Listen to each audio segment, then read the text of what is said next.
Will it go top 10? Uh, I I'm literally on the borderline with this one because it's very iffy. I mean, we saw where Marvin Gaye had a very strong sales front, and radio was very reluctant with it. Um, with this one, we kind of see the same. Well, not I don't know, not the exact same thing. I mean, it's selling really well at the moment. Um, but radio is still kind of being iffy about it. I mean, right now it's 23 on the public stations, with about 4,300 spins on pop radio.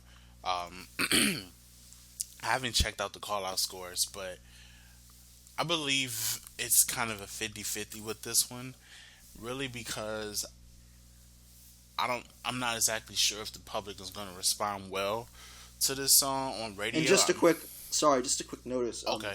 If you haven't noticed yet, there haven't been call-out scores since December 18th. Traditionally, there's a 1 month break uh, between the middle of December and the middle of January in which we don't get call-outs. So the next ones we should get on the 22nd of January. We got them. We got. We came back. Okay. We came back on the 23rd of January last year, 2015. So it's still 2 more weeks before we get call-outs, unfortunately. So yeah. Anyways, continue. Okay. Yeah, I was kind of wondering why, but I think you explained it well. Um, but yeah, I guess we kind of have to see how radio is going to respond to this with the public because again, it's giving me like a deja vu of how Marvin Gaye was doing so well on the sales front, and radio was just kind of lagging behind. It's like, okay, I mean, people are buying it, people are streaming it, but why isn't radio playing it? I get this same kind of vibe with On My Mind. I mean, wow. One call away. I don't know how I got the two mixed up, but yeah, I feel like this is a 50-50 with me because it's so much kind of like what ifs or what should go wrong or what may go wrong with this like song going on the charts. Um, it's very possible that he could perform this at the Grammy since he is nominated for a couple of awards at the show, so that could give him some exposure. Um, but I'm very iffy. I'm very 50-50 on this song because it's literally giving me the same type of run we saw with Marvin Gaye. And we all know how that went. It ended up peaking at number 21 on the Hot 100. So um, we'll just have to see what happens with this one. Um, so I'm gonna say 50-50. Yeah. You know, I Charlie Puth seems like the kind of artist to me that's going to have a hard time distinguishing himself from the rest of the pop mainstream. Um, and somebody called him a male Rachel Platt in the iTunes thread, and I get where that's coming from. He is adult friendly because his music is very inoffensive and it covers very kind of sweet topics. Because One Call Away is about how he's like so devoted to his girl and so loyal and all this. So it's his music is positive, um, which obviously helps him out with the adult pop crowd. But at the same time, he's not very different from anybody. Hmm. Um, so I just see him kind of having a hard time with the general public and with radio programmers for them finding a reason to support his music over what some other people and some other bands are doing right now. Um, but at the same time, you look at the sales and you say, well, it's number 10. It was featured in a Jeep commercial. So that's what's kind of caused its rise, but it's been stable, and I can't be sure if that commercial is still airing. If it isn't, that would be pretty impressive because it's top 10 on iTunes with no promo and only a couple dozen million audience impressions. Hmm. And the song has also recently entered the top 50 on Spotify, where it's number 42. Although I don't expect it to have very strong streaming. I expect it to have like kind of somewhere in between Dear Future Husband streaming and the streaming of a song like, I don't know, a song like, I'm trying to find a little parallel here, something like Hmm. oh Yeah, somewhere between like Dear Future Husband stream, where it was in like it peaked in the 20s for a short period of time and did pretty poorly overall. Somewhere in between that, and then something like a Locked Away, where it gets really really strong streaming for like well, not really strong, but like gets into the top 10 for a really short period of time, and then fizzles out. This is not going to have longevity. This song is not going to have longevity. At past its peak, I think it's not going to have longevity. Mm-hmm. But where it peaks is a different question. Airplay, really, like I said before, we're not going to know if how the public really feels about this song for another 2 weeks.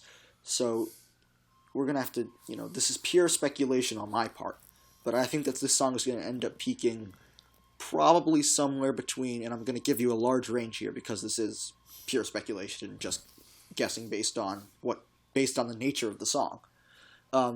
Probably between, I'd say, 9 and 16, I think. Okay. It's been rising pretty slowly on pop radio. It's got a bullet of 458 on all stations, which is, it's decent. It's rising at a decent pace. But my feeling is that the public, is not hugely into this. And now here's the thing. The public felt very good about it for 2 weeks in December, actually. The public felt very good about it for 2 weeks in December. But I worry about those being a kind of outlier. So, I'm going to tell a little story here. Back in July, we had the song Beautiful Now by Zedd featuring John Bellion. Now, that song, for whatever reason, spent 2 weeks at number 1 on Pop Calls. I don't know why. Because it wasn't selling well, it wasn't streaming great. But for some reason, it was number 1 for 2 weeks on Pop Calls. Similarly, One Call Away was number 5 for 2 weeks on Pop Callouts in December, without showing like really strong streaming, without showing really strong approval from the general public. And actually, that commercial wasn't even out at the time, so the song wasn't really selling well until that commercial came out. So it was getting good callouts without selling much and without streaming much. So it kind of, the credibility of those scores goes down a bit when you consider that they're not being corroborated by any other metrics. So I'm really curious to see. I'm treating these callouts that are coming out in a few weeks to be the more definitive measure of how much the public really likes the song.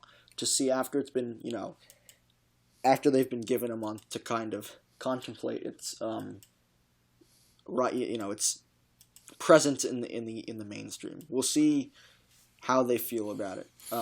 Obviously, songs can end up falling off the callouts chart pretty quickly. I don't know what causes these swings in approval, especially when a song is new. The callout chart is pretty unpredictable to me with regards to new songs. But I'm curious to see how the public feels at now versus a month ago. And this might sound really stupid, right? Because some people might think, well, if they felt good about it a month ago, well, they're going to feel good about it, in 2 weeks when the new callouts come out. But like I mentioned, sometimes callouts can seem really like outliers and very strange results. I certainly would have never expected a number 5 debut, considering that a strong debut on callouts, like number 15 out of 30, is a strong debut on callouts. Number 5 is ridiculous, especially for a Charlie Puth song. Right. And like a song like Marvin Gaye, his last song, wasn't received well on pop. So that's a very suspicious result to me, and I'm waiting for that to be substantiated a bit more. Okay, so back from that tangent and looking at the big picture. I don't think that this song will go top 10, thankfully. But I do see it going to the top 25 at least. I see it going to the top 25.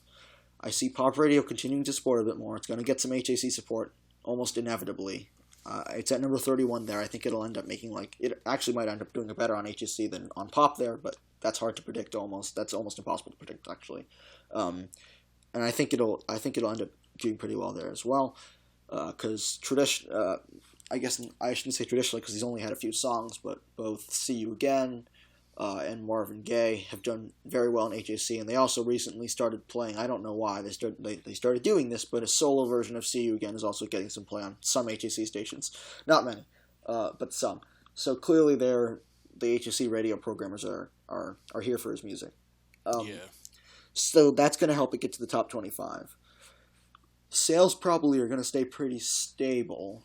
uh, in the top 20 or so, I think. And then the streams, I don't know. Obviously, his video streaming isn't strong. I mean, streaming was obviously the weakness here. Streaming will be his weakness in the future.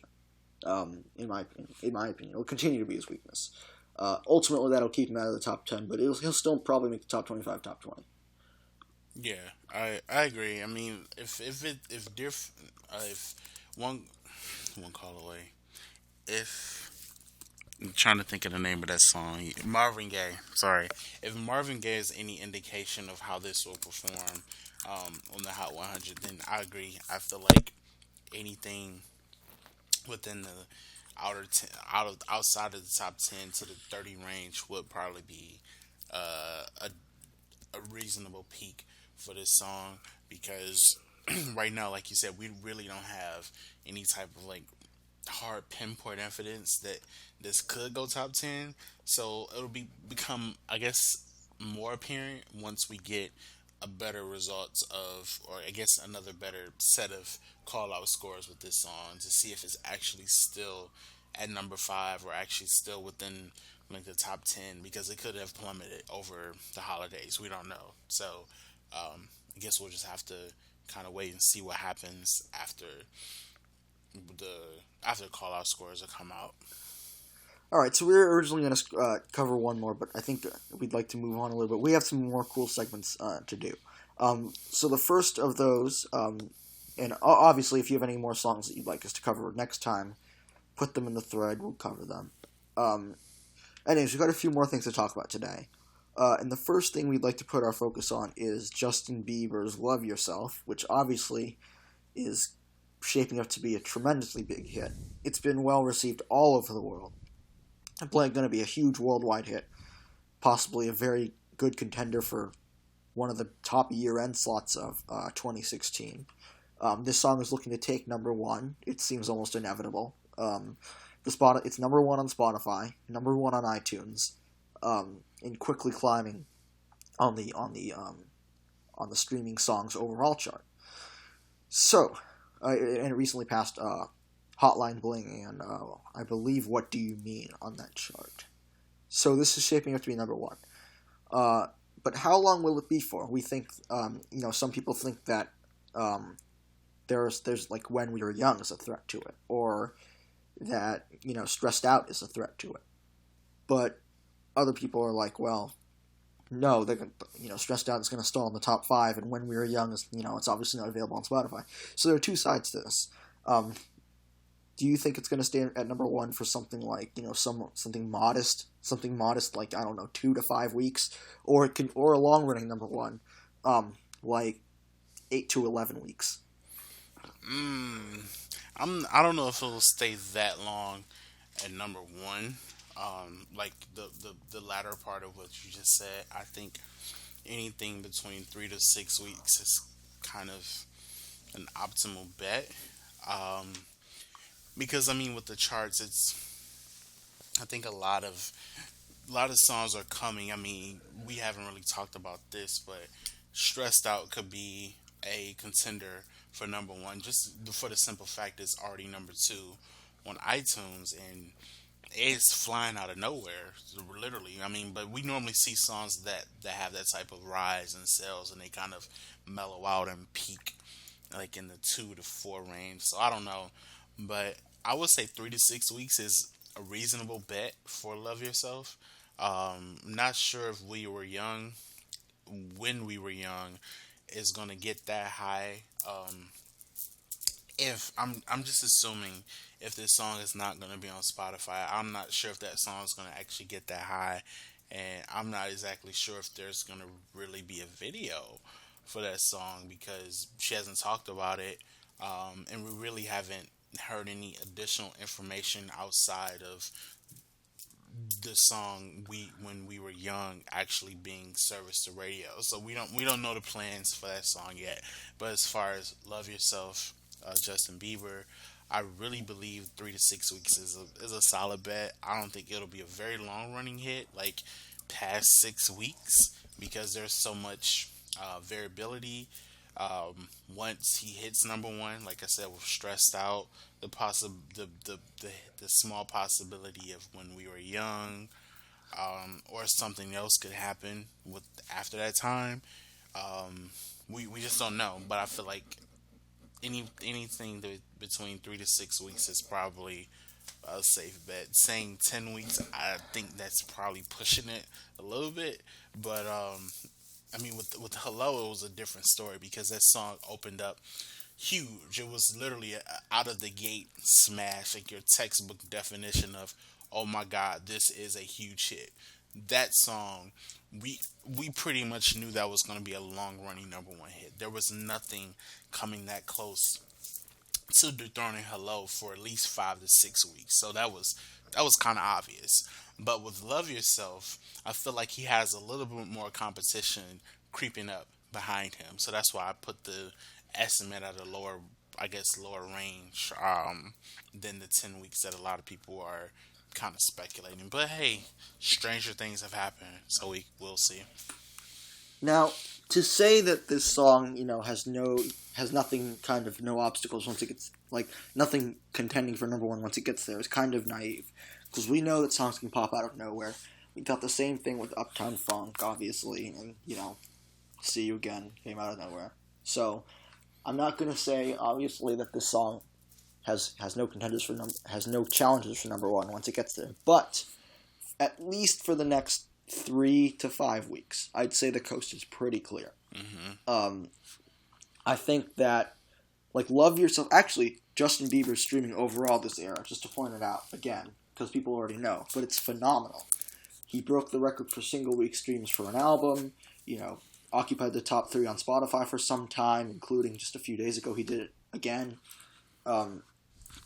He's just been extraordinarily successful on streaming services, and it was a very clever idea to make videos for each song, because what that did is it kind of gave the public free reign over which song was going to become the next single.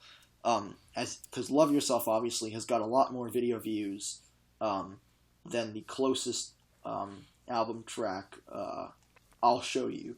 Love Yourself has got 160 million. I'll Show You is 119 million. It's almost got 40. It's actually got a little bit over 40 million more views. So basically, in essence, the public chose this single, almost the same way the public chose Sorry. And that's allowed Justin Bieber to have a very, very a strong streaming era.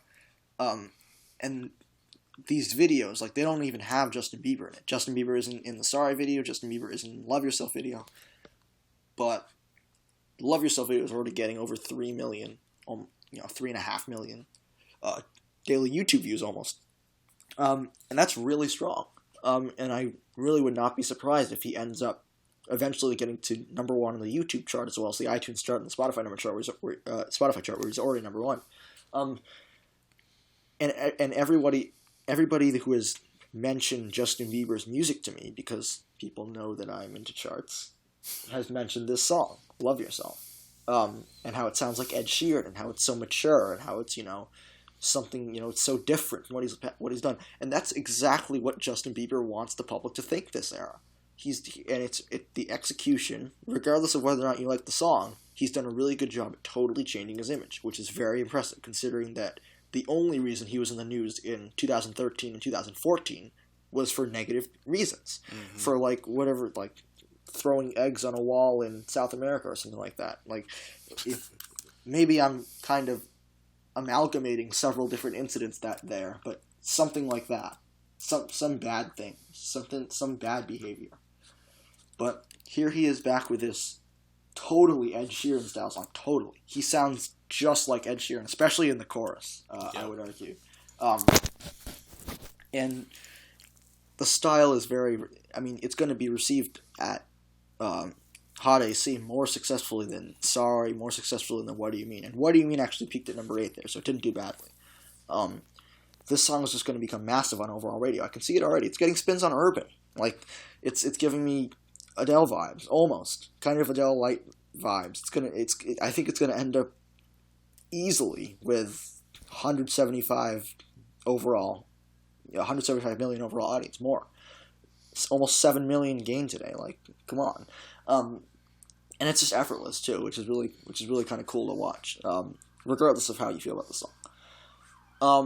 It's going to stay strong on sales. I think Stressed Out, even if Stressed Out does overtake it, it's not going to be a challenger for number one, in my opinion. Stressed Out, I don't think the streaming overall is going to be strong enough to go number one. We'll talk about that in a bit, but that kind of influences my idea that Love Yourself is going to spend 7 to 10 weeks at number one, and that's my little prediction. If you see it as bold or not, doesn't matter. Um, and I guess it depends on your perspective if you see this as a bold prediction. Depending on how you see Stressed Out, depending on how you see When We Were Young. Right. Um, but I think the song is going to. Here's what I think. Here's what I think is going to help the song out the most, though. The public chose Sorry. Or I'll say, quote, chose, end quote. Because, like, technically they did choose Sorry as the second single, but only after the public had really supported it. And the same thing happened here. Like, Love Yourself is the third single, but only after the public gave it a lot of support. That happened at such a quick pace, with Sorry and Love Yourself. Sorry was kind of was nearing the top of iTunes and nearing the top of Spotify only like a month and a half after What Do You Mean was released. And the same thing with Love Yourself.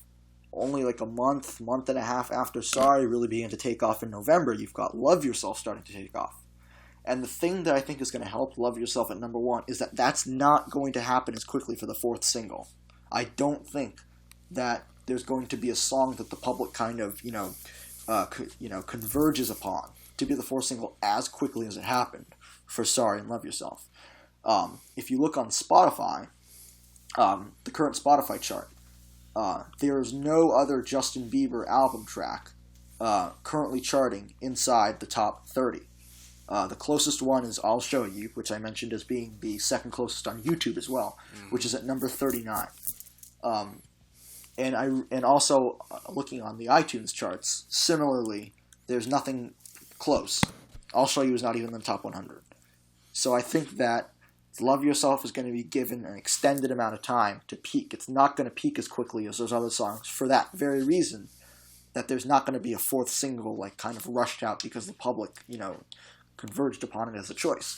So it's going to have good longevity. It's going to have better longevity than Sorry. I'm not sure if it'll have better longevity than What Do You Mean, which has done like amazingly well. But surprisingly, it's still in the top 5, which is remarkable. It's spent like some number around 17 or 19 weeks in the top 5, which is very, very, very, very good. Love Yourself is going to have good longevity at the number 1 spot though, because of that. And it's going to have all formats of radio support. It's going to have HAC support. It's going to have AC support even. It's just going to be so strong. AAA support probably, although that doesn't really matter. It's kind of symbolic of a song being huge, even if it doesn't matter. And I think it's just going to stay really strong in terms of streaming. I mean, we saw that Sorry spent 7.5 weeks at number 1 on Spotify, and I could honestly see Love Yourself doing 4 or 5 weeks as well. Maybe even 6 or 7 if Me, Myself, and I, which is the kind of next contender for number 1 on Spotify, doesn't take over first. And I can only see the video getting more popular. That's all I can see. Looking at the trends over the last month or so, 1 month ago it got on December 9th, it got 2.6 million views. And 2 days ago, which I obviously say 2 days ago because that's what we have the YouTube data for. YouTube data updates 2 days behind. 2 days ago, it got 3.5 million daily views. So that's almost a million increase in daily views in just a month. This video is just going to continue to get more and more popular, I think. It's just, honestly, I see this staying number 1 for a good 7-10 weeks. I really do. Before anything knocks him off, whether it's Stressed Out, whether it's When We Were Young, whether it's some other song that we don't see coming. But that's honestly what I see for this song.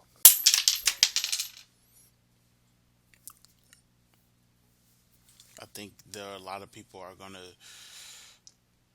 not necessarily be upset, but it's like, well, look, this. I think a lot of people just to piggyback with what you were saying, with Love Yourself and Justin Bieber in general. Yes, his singles are not necessarily being majorly powered by streaming, but his singles are being powered by streaming to an extent. Because I know in the UK, he occupies the top three positions on their singles chart, which is the first time that's ever happened. Well, that's just an indication that streaming is the future. Um, and then somebody said, "Oh, someone, the believers are streaming his songs on Spotify and YouTube nonstop." It's like, well, let's think about that for a second. If that were really the case, if every believer in the US were actually doing that, that still would not add up to the tens of millions of streams he's getting for his songs. And from what I understand, Nielsen has a way of filtering out spam views or spam counts of They say songs. they do. Yes, they say they They do. say they do. So I'm gonna say that's BS, because not necessarily to Nielsen, but I'm gonna say to people who are dragging Justin down because his singles are being propelled by streaming. I'm gonna say that's BS, because not only is he streaming well, he's relatively selling well too. I mean, Love Yourself and Sorry are in the top five on iTunes. I mean, I don't. No matter how much it's selling, it could be selling 60,000 a week or 600,000 a week. The fact that he's been consistently in the top 10 or top five on iTunes, especially in the U.S. for a very long time, is remarkable. Like, I mean, normally people have singles that are smashing simultaneously, but they're not that close together in sales. The fact that Justin is doing that with sales and streams is remarkable. Now they can argue that the believers are, streaming his songs all day 24/7, but who's if you want to argue that for the sales side, that's impossible. You can't. No one's gonna sit on iTunes, Amazon, Google Play, and download his songs 24/7. That doesn't make any sense. So, I guess the point I'm trying to make is people really need to understand the power of streaming and how far it has come over the last few years. I mean, even if we will go back to 2013, when Miley Cyrus had "We Can't Stop" and "Wrecking Ball," we those were huge streaming monsters at the time, yes. But when you compare that to streaming hits of today, to those songs, the streaming hits of today pretty much dwarfs those songs from 2013. I mean, not to take away from Miley Cyrus, because her songs were huge streaming hits. But it just goes to show how much streaming has grown since that time, and it's going to continue to get bigger.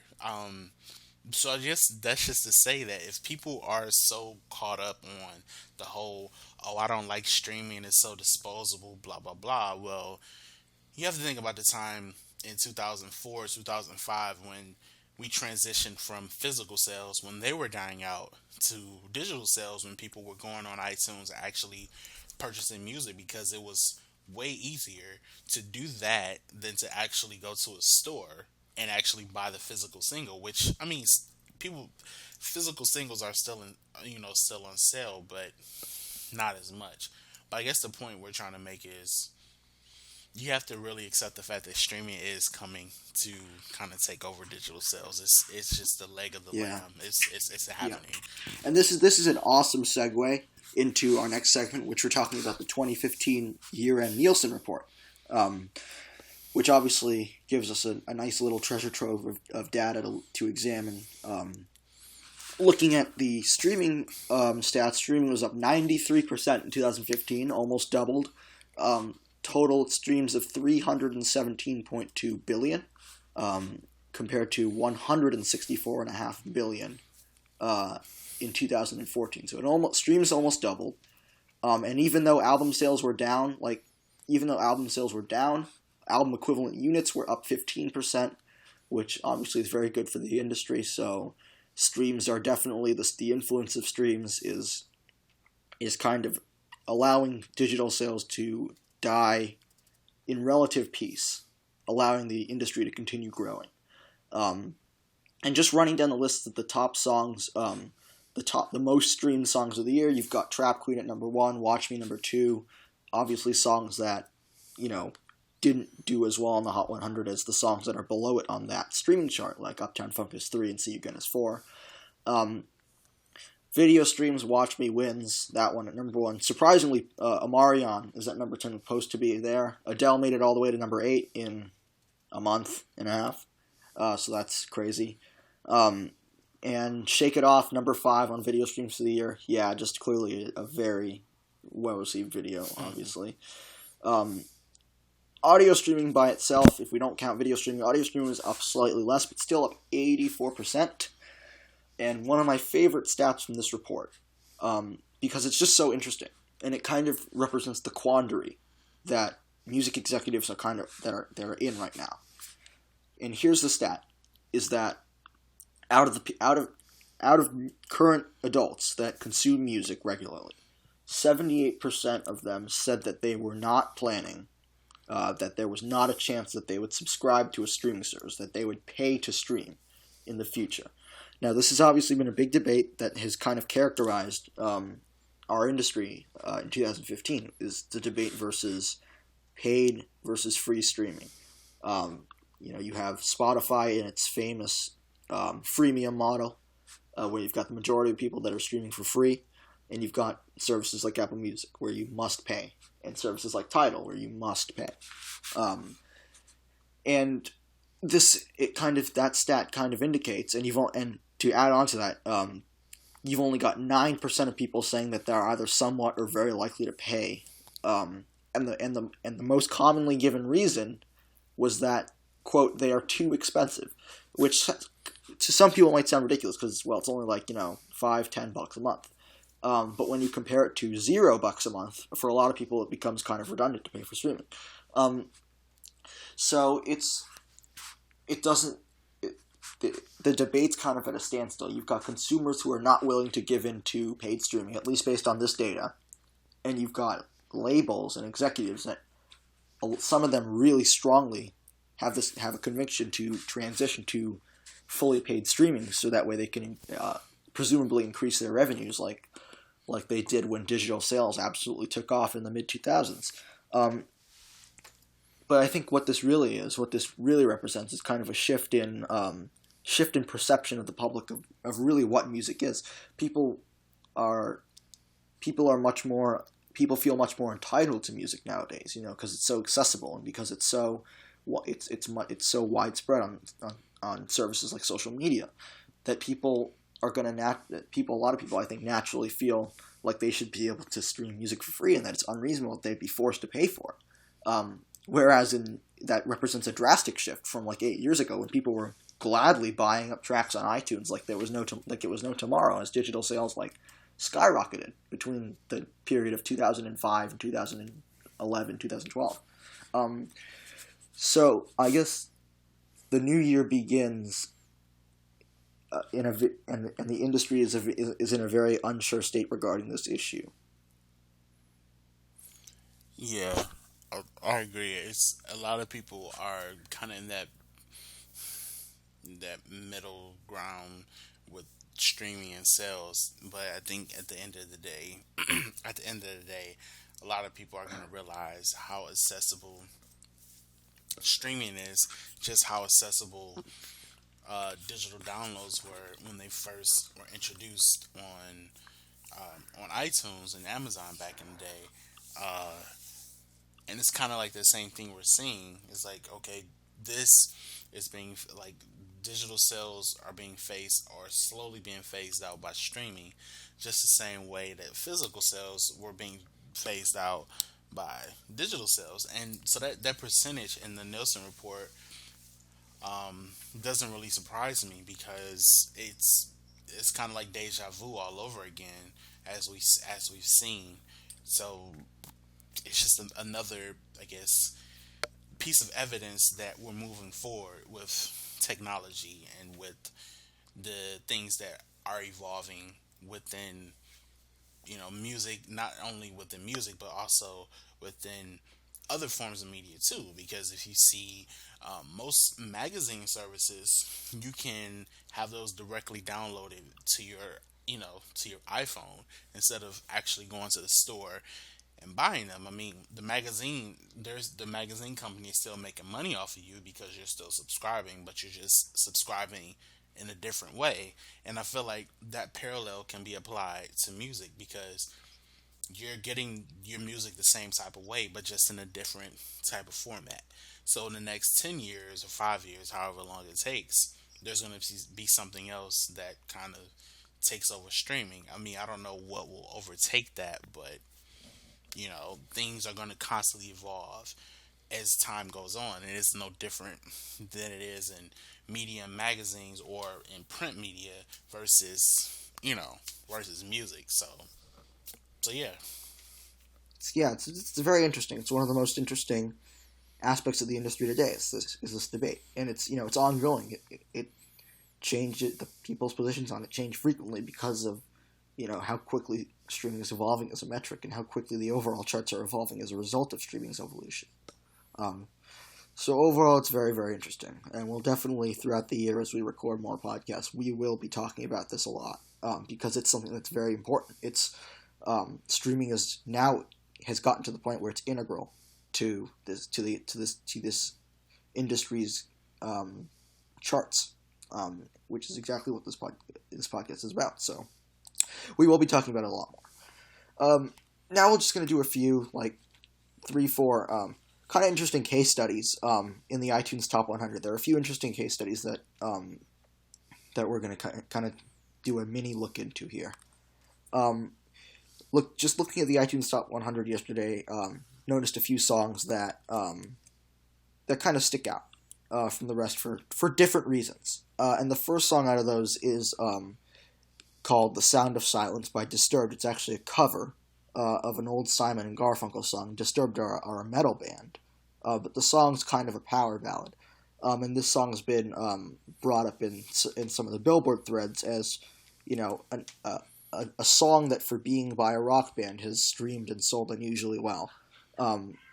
Apparently, I don't know much about the chart performances of that genre, but apparently, the fact that it is inside the iTunes Top 50, number 50 right now, is very encouraging, considering it's already been released for a good bit of time, in that it's gotten several million views on YouTube.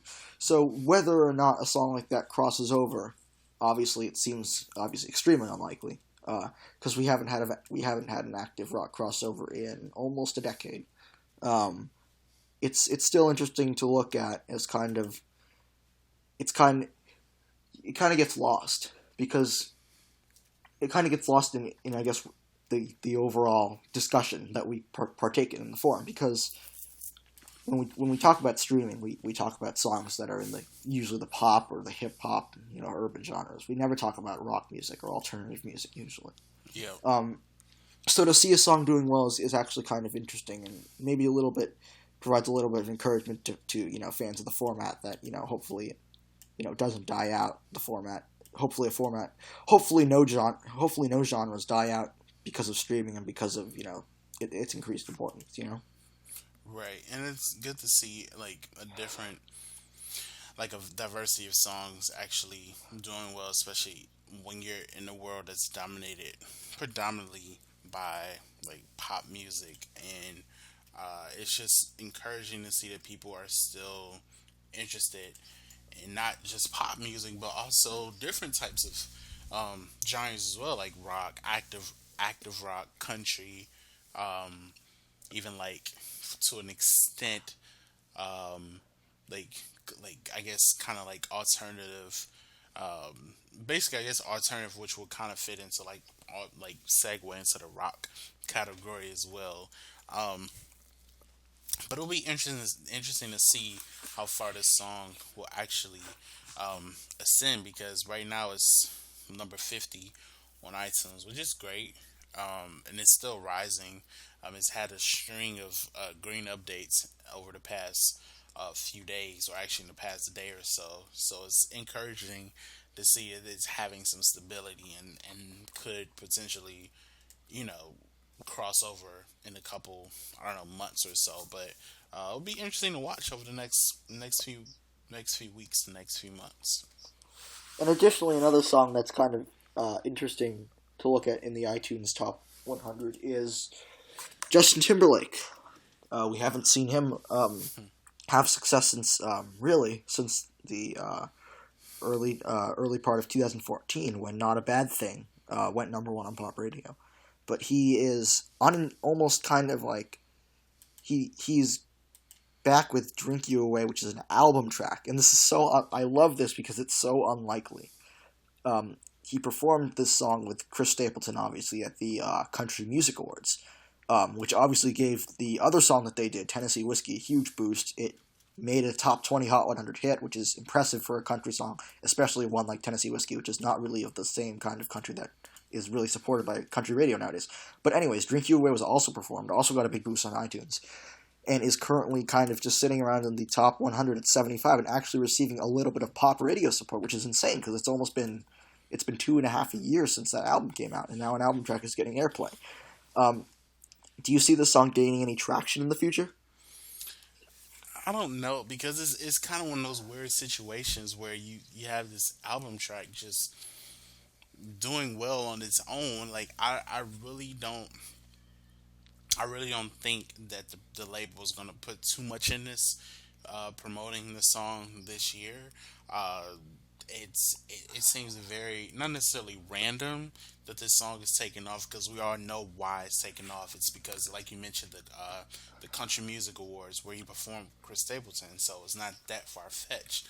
But as far as this song having legs, I don't know. Um, it's going to require a push by Justin Timberlake, considering this era literally wrapped up last summer or a summer and a half ago, or that doesn't make sense, a year and a half ago, when, like you said, Not a Bad Thing was pretty much the last promoted single from this album.